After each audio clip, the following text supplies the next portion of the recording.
İndilərdə Tehrandan Moskvaya uçan Airbus A321-231 VIP konfigurasiyalı təyyarə İran hökuməti tərəfindən yüksək rütbəli rəsmilərin daşınması üçün istifadə olunur. Bu barədə jurnalist Cavanşir Həsənli paylaşım edib. O qeyd edib ki, bu təyyarə uçuş zamanı çox vaxt İran 07 və ya İran 05 kimi çağırış siqnallarından istifadə edir. Jurnalist bildirib ki, Xameneyi səfərləri üçün adətən daha böyük olan Airbus A340-313 təyyarəsindən istifadə edir.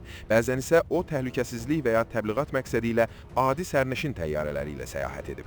Lakin hələ İranda etirazlar geniş vüsət alanda təhlükəsizlik baxımından onun üçün xüsusi evakuasiya planı hazırlandığı iddia edilirdi. Bu cür kritik anlarda hökumət donanmasındakı istənilən VIP təyyarə, o cümlədən YP-IGD bu məqsədlə istifadə oluna bilər, deyə o qeyd edib. Qeyd edək ki, jurnalist daha əvvəlki paylaşımında bildirmişdi ki, təyyarə təcili uçuş zamanı Xəzər mənizi üzərindən deyil, birbaşa Azərbaycanın üzərindən keçib. Bu da o deməkdir ki, uçuş əvvəlcədən Azərbaycan hökuməti ilə planlaşdırılmış ola bilər.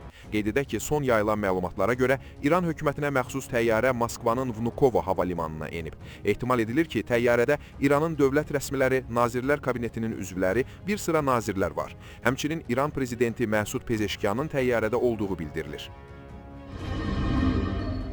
Azərbaycan Respublikasının Xarici İşlər Naziri Ceyhun Bayramov ilə İran İslam Respublikasının Xarici İşlər Naziri Seyid Abbas Ərakçı arasında telefon danışığı baş tutub. Telefon danışığı zamanı İran ətrafında yaranmış vəziyyət müzakirə olunub.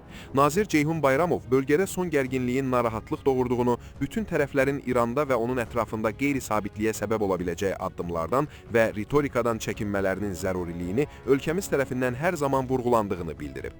Mövcud problemləri yalnız beynəlxalq hüququn norma və prinsiplərinə uyğun olaraq dialoq və diplomatik yollarla həll etməyin vacib olduğu qeyd edilib.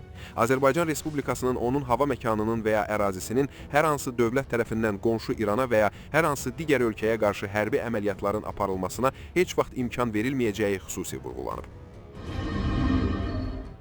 ABŞ Silahlı Qüvvələri Fars körfəzi bölgəsinə 6-cı S-minesini göndərib. Adı açıqlanmayan Amerika rəsmisi bildirib ki, hazırda ABŞ-ın Yaxın Şərq regionunda bir aviadaşıyıcısı, 6 S-minesi və 3 sahilboy döyüş gəmisi mövcuddur. Onlar artıq regiona çatıblar. Hazırda regionda vəziyyət gərgin olaraq qalır və tərəflərin növbəti addımları beynəlxalq ictimaiyyət tərəfindən diqqətlə izlənilir. ABŞ-dan gələn təhdidlər fonunda İran 1000 ədəd müasir dronu ordunun istifadəsinə verib. Bu barədə hərbi icmalçı, yaxın və orta şərq üzrə mütəxəssis Yuri Lyamin məlumat yayıb. Məlumata görə dronlar 2025-ci ilin iyununda baş verən İran-İsrail müharibəsinin təcrübəsi nəzərə alınaraq hazırlanıb. Yeni dron partiyasının orduya təhvil verilməsi İranın ABŞ və İsrail tərəfindən mümkün zərbələrə qarşı hazırlıq gördüyü bir vaxtda təsadüf edir. Ukrayna prezidenti Vladimir Zelenski soyuq hava şəraiti səbəbindən nümayəndə heyətlərinin Birləşmiş Ərəb Əmirliklərində aparılan danışıqlar çərçivəsində hava hücumlarının müvəqqəti dayandırılması barədə razılığa gəldiyini təsdiqləyib. Zelenski bildirib ki, ABŞ prezidentinin sərt qış dövründə Kiyevin və Ukraynanın digər şəhərlərinin təhlükəsizliyinin təmin olunmasına dair açıqlaması mühüm əhəmiyyət daşıyır. Elektrik enerjisi həyatın əsasını təşkil edir. Tərəfdaşlarımızın insanların həyatını qorumaq üçün göstərdiyi səyləri yüksək qiymətləndiririk, deyə o qeyd edib. Zelenski ABŞ prezidenti Donald Trumpa təşəkkürünü bildirib və gərginliyin azaldılmasına yönələn bu addımların müharibənin sona çatması istiqamətində real irəliləyişlərə töhfə verdiyini vurğulayıb.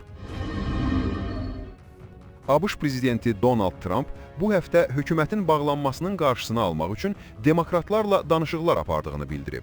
Kabinetin iclasında dövlət başçısı razılaşmaya yaxın olduqlarını deyib. Ümid edirəm ki, bağlanma olmayacaq. Hazırda bunun üzərində işləyirik. Düşünürəm ki, razılaşmaya yaxınlaşırıq. Demokratlar da inanmıram ki, bunu görmək istəmirlər. Ona görə də bağlanmamaq üçün iki tərəfli şəkildə işləyəcəyik. Bağlanmaq istəmirik, deyə Trump qeyd edib.